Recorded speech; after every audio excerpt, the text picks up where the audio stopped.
Mobilisation, prière et émotion à Sceaux en région parisienne. Après l'enlèvement d'un prêtre au Cameroun, les paroissiens de la commune se sont rassemblés ce jeudi soir pour une veillée de prière et de soutien à leur ancien curé, le père Georges Vandenbussche.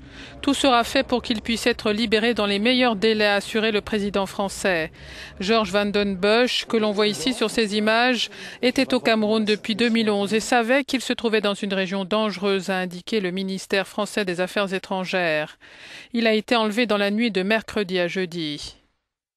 Quand les ravisseurs sont arrivés, qui étaient une quinzaine, qui sont arrivés sans voiture dans la nuit, une quinzaine, ils ont d'abord fouillé la maison des sœurs, sont venus dans la maison des sœurs qui était un peu plus loin pour trouver de l'argent, il n'y en avait pas, et quand ils ont commencé, alors je ne sais pas comment ça s'est passé, ils ont tapé aux portes ou pas, je ne sais pas, mais en tout cas ils ont voulu entrer, le père Georges a repéré ça, et il a eu le temps d'avertir l'ambassade par téléphone. Voilà. Le père Georges Vandenbussche se trouvait près de Koza, dans l'extrême nord du Cameroun, à 30 km de la frontière avec le Nigeria, une zone où une famille française avait été kidnappée en février dernier.